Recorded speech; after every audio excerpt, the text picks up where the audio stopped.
Well, it's 8:55 a.m. my time, and in Greece it's already afternoon, and there were some thunderstorms there that knocked out some of or a thunderstorm Yeah. that knocked Well, out some of the computers, and so we were a little late getting started today. But we have Aristo on, and we've been chatting here for the last 10 or 15 minutes, or 15 or 20 minutes maybe, I don't know. And I don't know where we're going to go today, but Aristo, take it away and start talking, and we'll see where it does go. yeah, well, there could be a lot of topics that we could discuss. It's a very challenging month this month.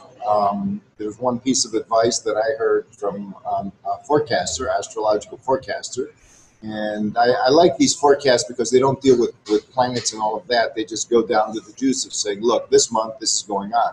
So it's just a suggestion. When you are overwhelmed, your tendency is to plan, is to try to predict the future, try to control the future. So you feel in control because you're overwhelmed. Now, there's a lot of transformation, and what I was thinking about, and many times over, is Ron's ability to heal because he rarely gets sick.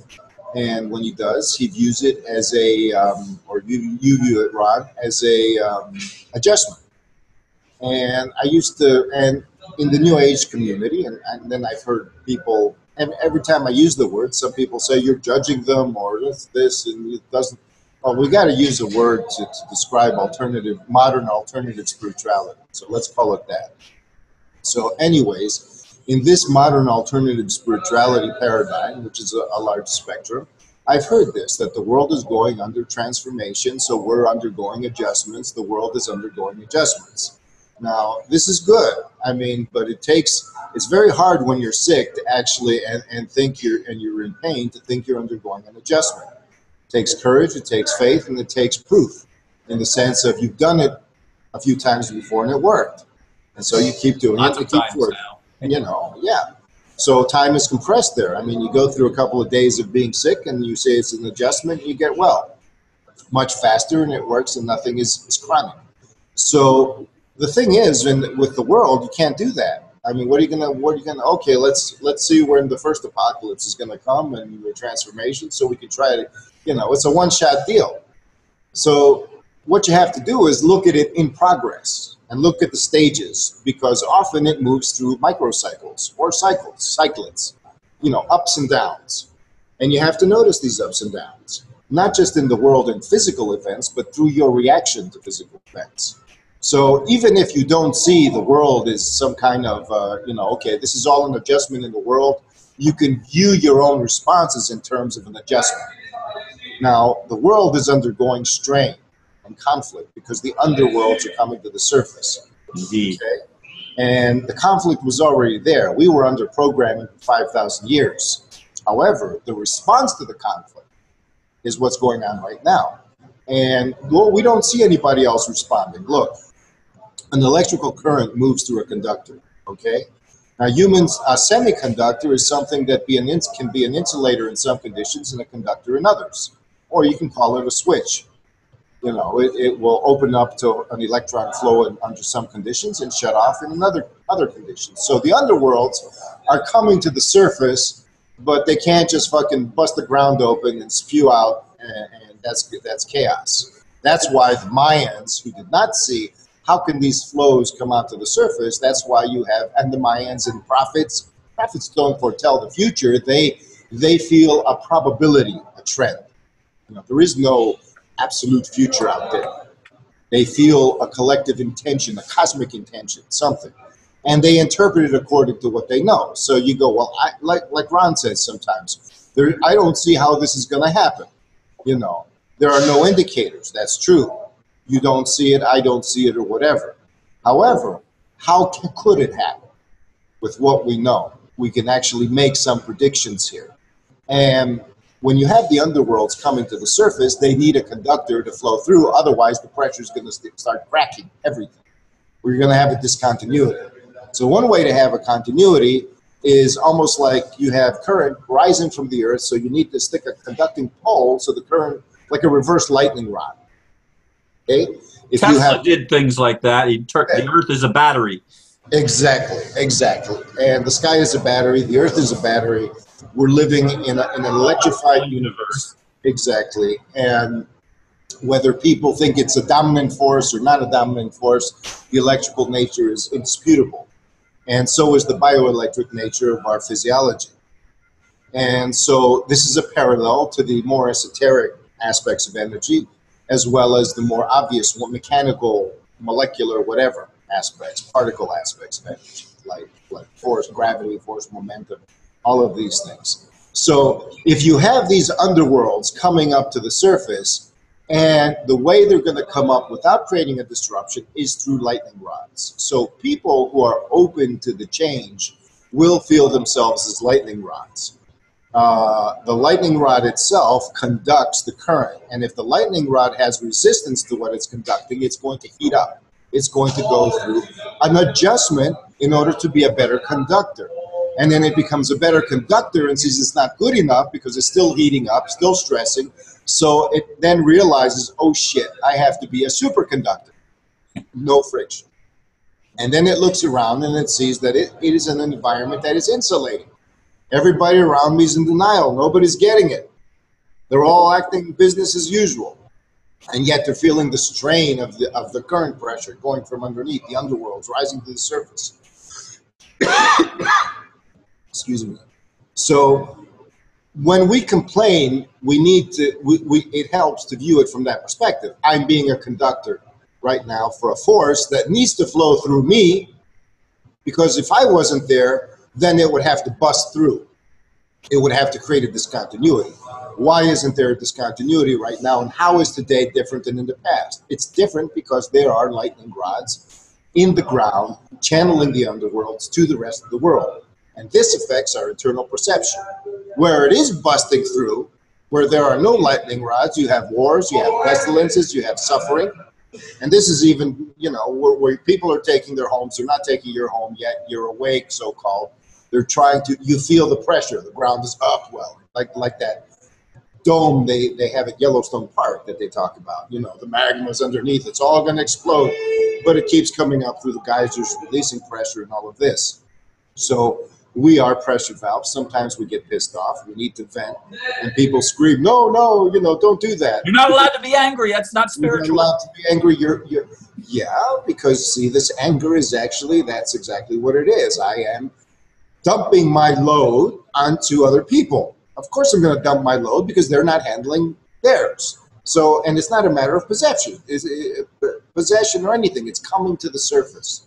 So somebody's got to channel it, because if somebody doesn't channel it, it's going to bust open. So we can look at this from a different, you say, why isn't God doing something? Well, what God is, what needs to be done right now is for enough of the underworlds to come to the surface, to saturate the atmosphere, so what we call karma can take effect.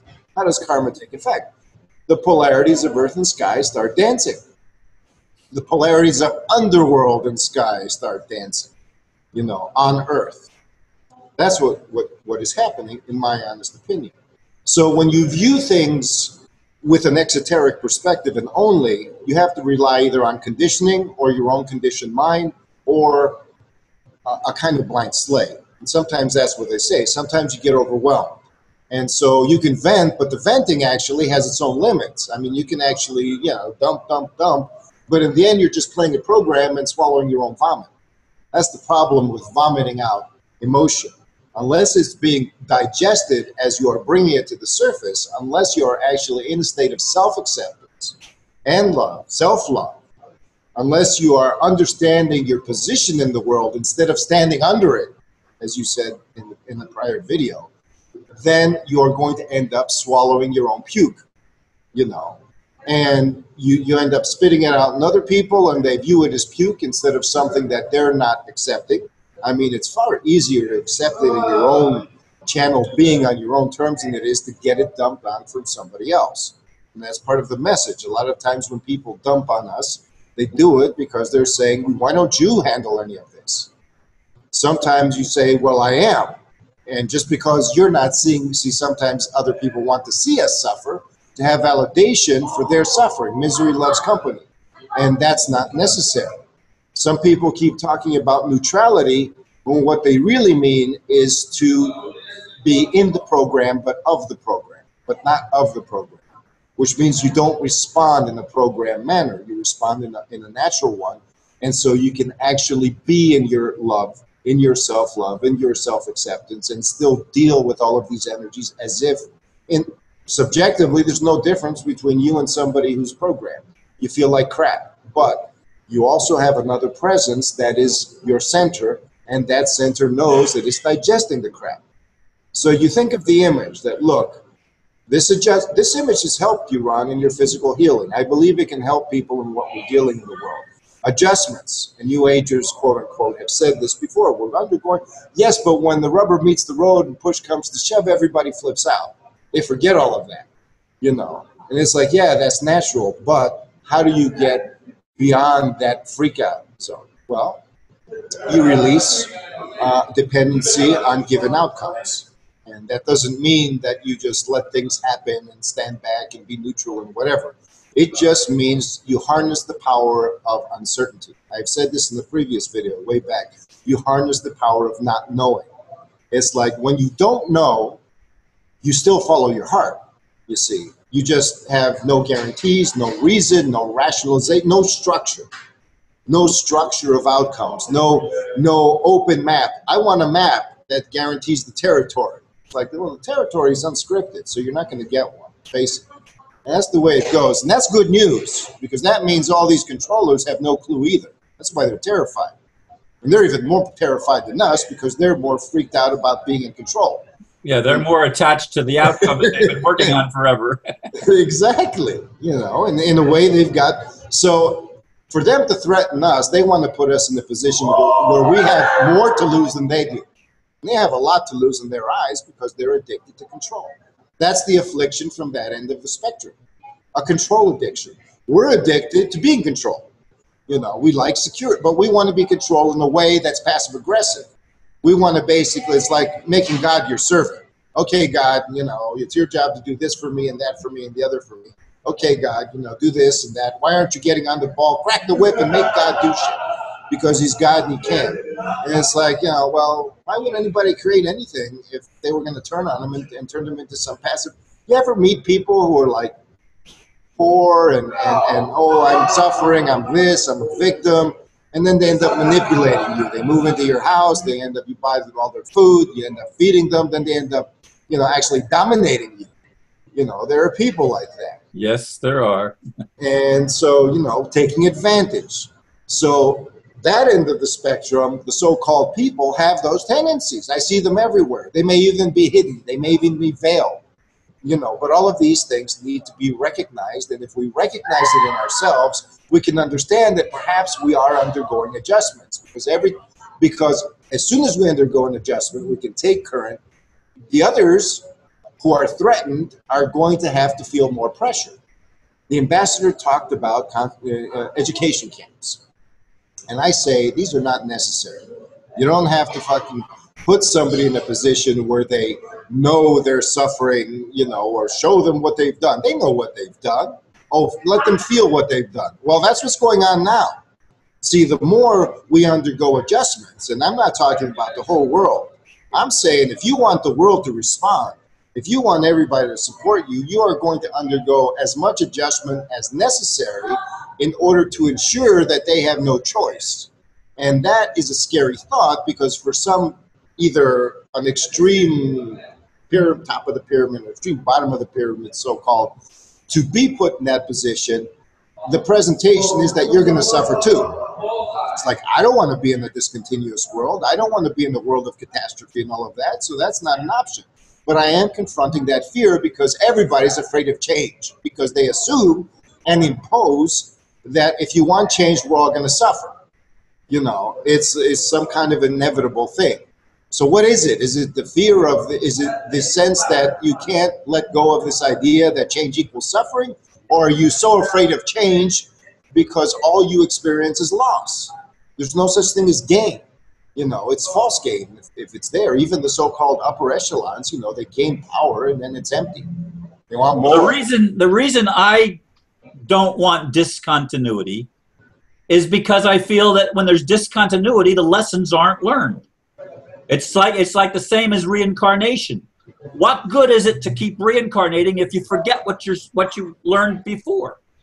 It Look, doesn't. There needs to somewhere there needs to be a bridge to connect the old world with the new world. And if you don't provide that bridge and just start over again, as I assume happened previously in previous worlds, uh, there's nothing has been gained by the experiment of evolution, if you will.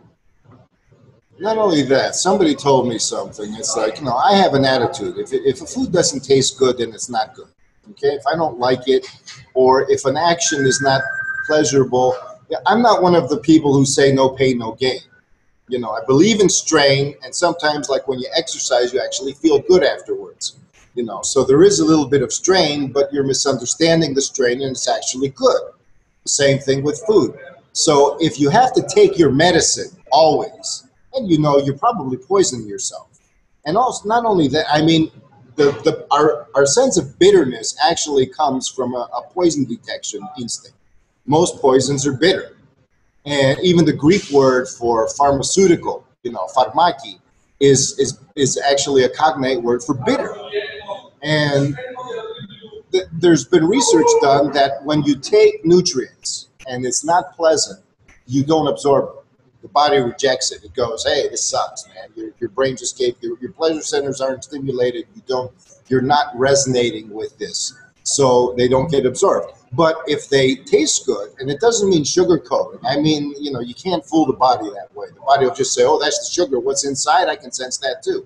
But if it actually is fulfilling and aesthetically and harmonious, all of these things, that's what pleasure is. Pleasure is dynamic harmony, not static perfection harmony, but a kind of sense of proportion where the dance between polarities, between you and whatever you're interacting with, is harmonious, is reinforcing life, love, meaning. It's meaningful. All of these things. So if somebody comes to me and tells me, well, everybody's got to suffer for things to get better, that means they're not natural. They don't trust the natural path. They don't believe in a natural path. Transhumanists, for example, they spit upon humanity. They hate humanity. The body is flesh, it's sick, it's this and that, it's the other. Well, yeah, when you're disconnected, you actually hate something you hate that from which you are separate. But it's not that which you hate. You're actually hating the separation experience. That's what's causing psychopathy. The separation experience is causing psychopathy. And if somebody tells you, oh, it's duality, well, actually, if you really look into the situation, they're actually bitching about separation, not duality, alienation, disconnection. So how can you want discontinuity when it's the discontinuity between you and everybody and you and everything that's causing the problem? Separation is discontinuity. So we're going to bring more of it inside in order to fix things. So that's just an excuse. And it's a product of a diseased state of awareness, And so that's the thing is like, well, I'm not diseased. Well, look, all of us are afflicted. But some diseases are different. When you become conscious and you say, I'm going to take up the so-called, it's not a cross. Somebody put a post on saying the Catholic Triple Cross is the Hebrew tree of life or whatever. I saw that. Well, trees of life existed long before the Hebrews. So the idea of a tree of life is the same thing as the human system, the erect tree of the human, trees walking, that can channel heaven and earth. That's what it means. So the tree of knowledge, the same thing, our own innate potential.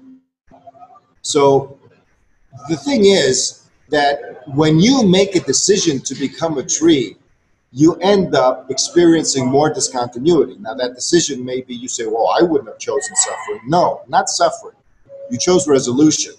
So when you actually choose resolution, you choose to make sure the world doesn't enter discontinuity. To do that, you have to become a lightning rod of heaven and earth.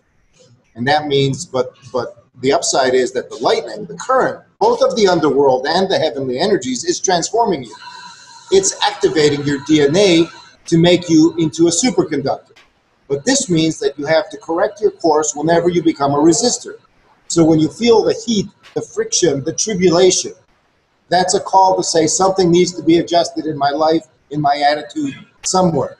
Even it doesn't mean anybody's wrong.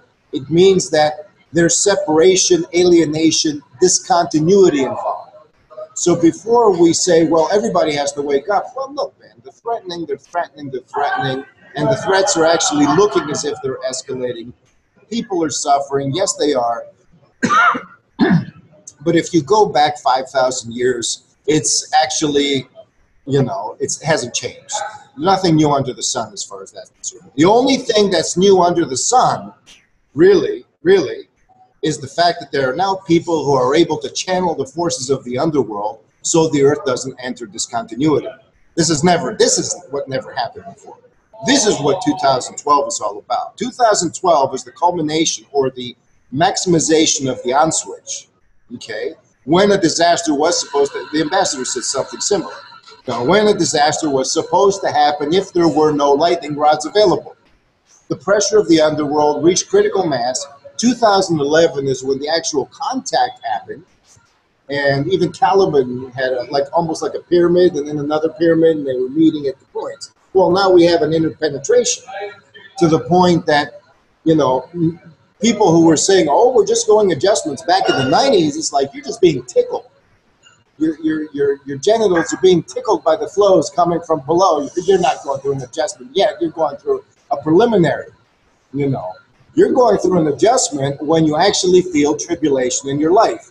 And if you're sensitive, it helps because you can actually feel detailed tribulation, small things, and pay attention to them and learn to digest what's going on and integrate and establish continuity where there was discontinuity before. That is our challenge, I feel. Where we see discontinuity anywhere, and that doesn't mean you have to love and hug and whatever everybody. We're talking about a continuity within your own response dynamic. You may encounter somebody who's in denial, but how do you respond to them in a way that represents a continuity between you and them? You understand them, and you understand yourself simultaneously. This is what's difficult. See, we're fucking up and tripping over ourselves in this dance of polarization. Some people said, oh, polarity is wrong. There's no electric current without the two poles.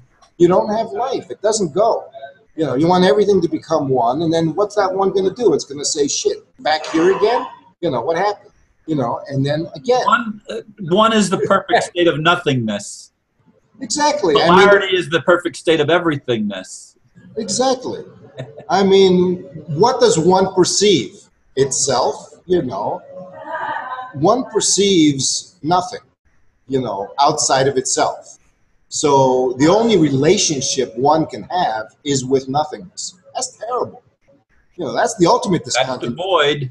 That's the void. That's the void. It's the ultimate discontinuity. No end in sight, beyond any sense of horizon. And yet, so what would drive a perfect unity to polarize? The fact that this is it. I'm perfect unity. There is nothing else in that sense. So, but that wasn't, that's a fear-oriented response.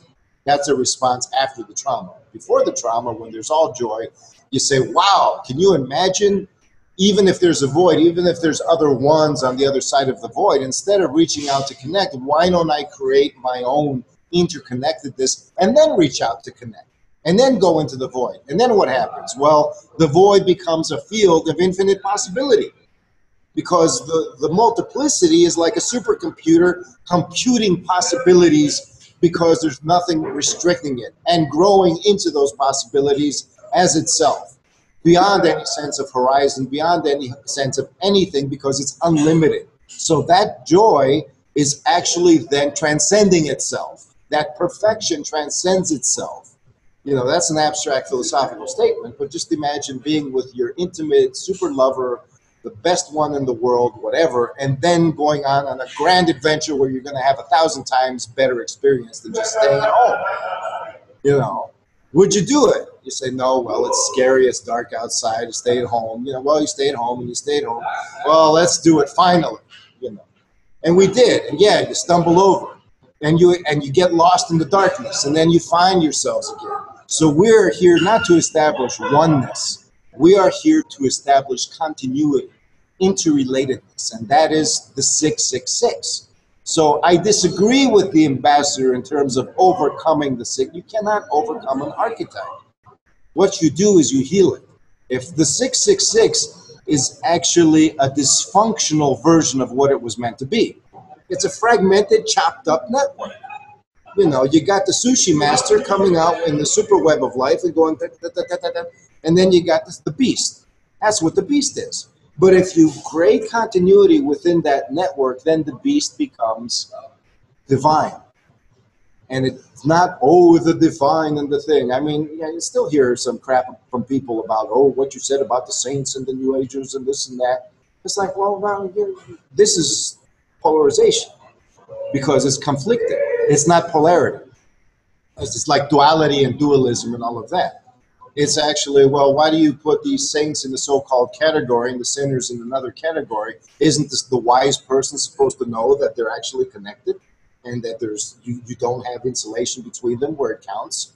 So the person that battles evil, I'm talking about the saint that battles evil, the ones that they call saints. I mean, there's a whole bunch of wise people out there, realized people, actualized people, who basically try to transform. And they're not going to be public because people's perceptions, for the most part, are limited to versus, good versus evil.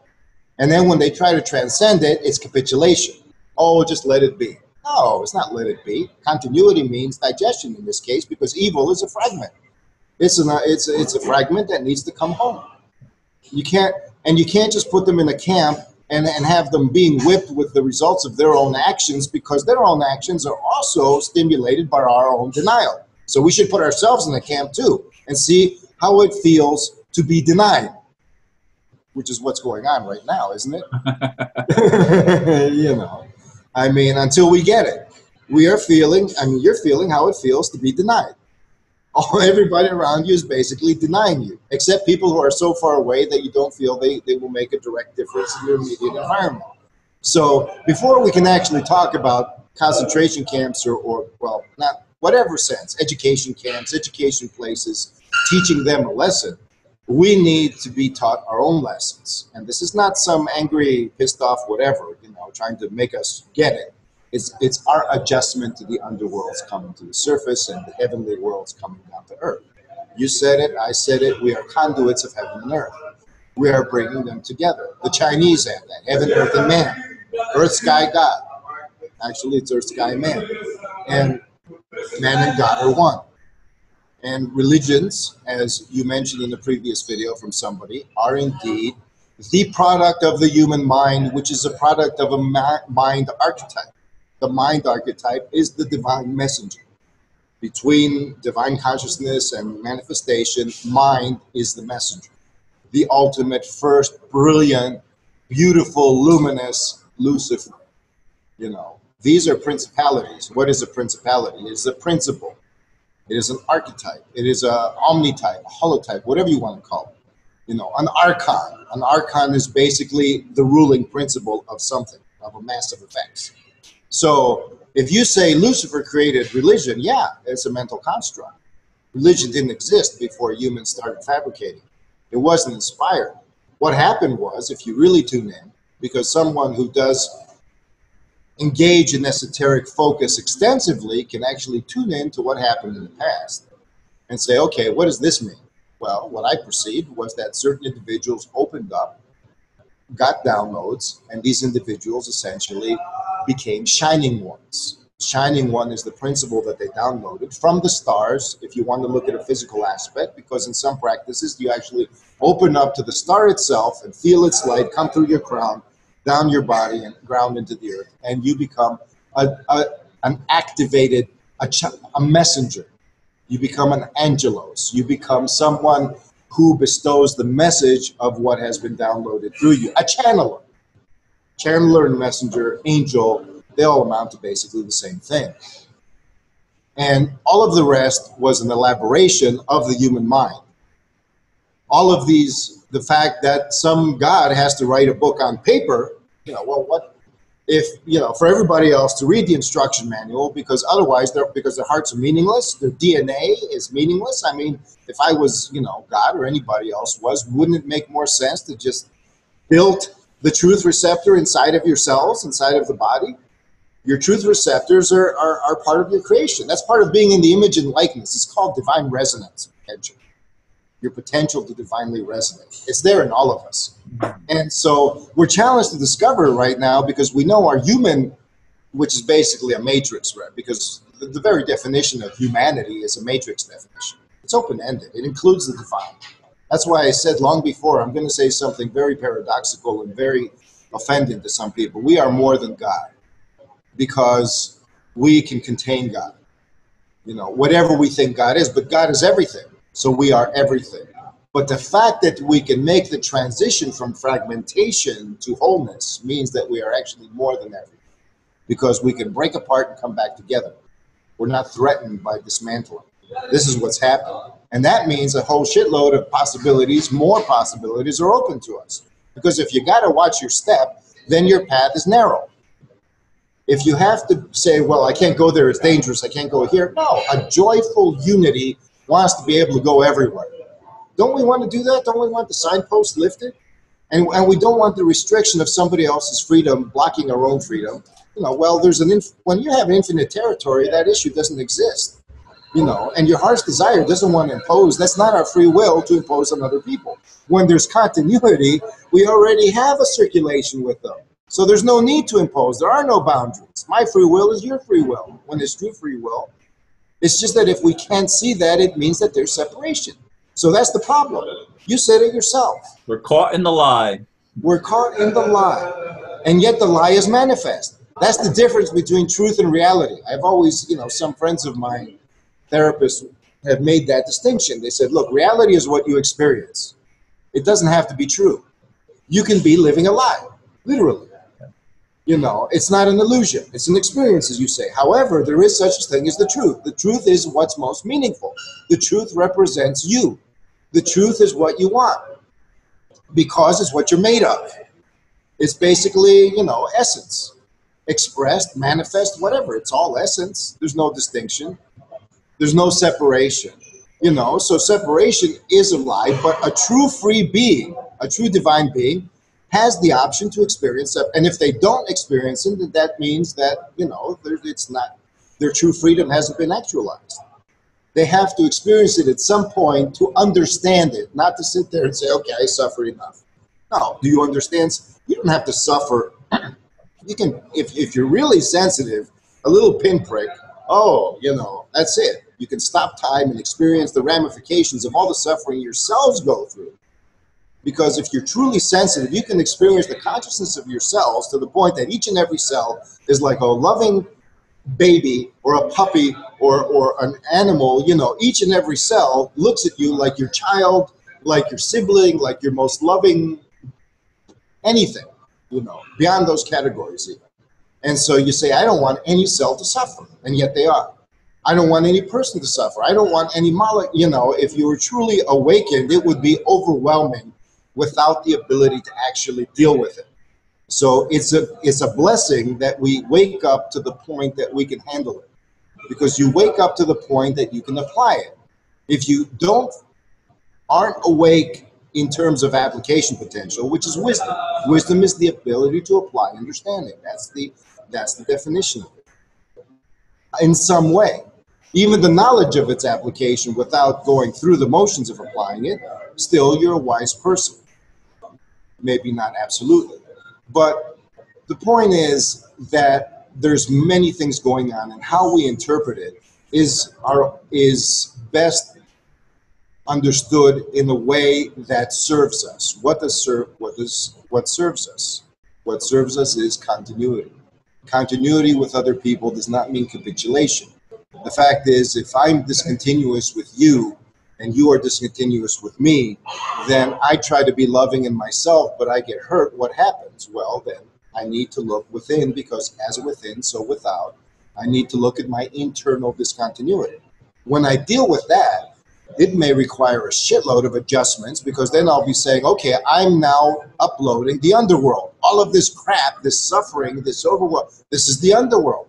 The underworld is like arguing with your worst enemy, who is really your best friend in disguise. It is. I mean, everything that really happens that hurts you, that's hurt, is the influence of the underworld coming up and the fact that it's a trauma. You're experiencing a trauma presentation. You are the messenger of trauma. And it is your choice to say, okay, I am the messenger of trauma, but I do not choose to be the physical messenger of trauma beyond the point where I need my adjustments made. But my adjustments need to be made in my mental body, in my emotional body, in my spiritual body, even in the divine body, because God evolves. If part of God evolves, then all of God evolves. If we really take this separate, I mean, it's all one. Well, then we're evolving, okay? So God evolves, period. There is no static perfect over there that's separate from us, you know. And God evolves because evolution is perfection. The very process of evolution is perfection, and we are realizing it. The Evolution is life, and it's a exactly, singular web, and we're all part of it. exactly, and life is perfection, because perfection is a process. It is not an outcome. Done deal, over. You know. So that's why I don't go so much into the political things and who's got the money and who's whatever. It's like, look, let's look at the foundation here and understand, because to understand what's going on in the world, you need to get out of the position of standing under it and being rained upon by it, being trampled by it. You need to put yourself in that perspective, because you noticed, and I've been adopting that too. I learned that from you. Like, okay, this unease, the chemtrails, everything, this, that, it's my adjustment. I'm taking it to the next level, in other words, a challenging level, and it's resisting. But if it works to the point of disease, physical illness, it can work everywhere. You're talking about these minor miracles you can perform, Ron. And I say, well, the minor miracles are only the seedlings of the major miracles you will be performing in the future, if you allow them to sprout and apply them into a greater renew. You already have the answers. The principles that you're using in your microcosmic life, in your immediate, that work for you, are the foundations of the miracles you can be performing as you awaken yourself. And so and this is a process of readjustment. It's one of the major things. That's what I've learned from Ron Van Dyke. Is that, I remembered the New Age idea that we're all adjusting, but it got clouded over because, oh yeah, here's more adjustment for you. Have some more. It's going to end the 2012, the big adjustment. It's like, okay, let's go back to the little guy. Let's go back to ground level here, where we all can relate. I have a disease, it's an adjustment. And all of a sudden, I'm aligned to that truth, okay? And all of a sudden, well, not all of a sudden, over time, how long does it take? I mean, you're used to that. But how long does it take if somebody is getting colds and whatever, being sick and bitching about it and taking medicine, and then they adopt this point of view of, okay, no, it's an adjustment. Without denial, without escapism, without forcing it. How long would it take for them to actually apply this and have it work for them? So then you can get an idea how long it would take for larger scale adjustments to actually take hold in the world. It's just the perspective. Okay, I think I've said enough for today, ranging again from topic to topic. I didn't want to go into the ambassador material because there were obviously misunderstandings with several listeners. My mistake was to listen to them. They asked for clarification. Oh, we don't understand what he's talking about. We want proof that you see who he is. All of this and that, and I tried to basically deliver, and I failed miserably, as I usually do when I listen to other people without, following my own sense of things. So I'm not going to make that mistake again. The ambassador enjoyed it. Well, I did too, but I did too. Some of the comments were a little, hey, people. Yeah, I know. I saw that. Yeah. Okay. So, anyways. Thank you for listening. Thank you for tolerating my blah blah and all of that. Thank you, Aristo. Till next time. Namaste. Namaste.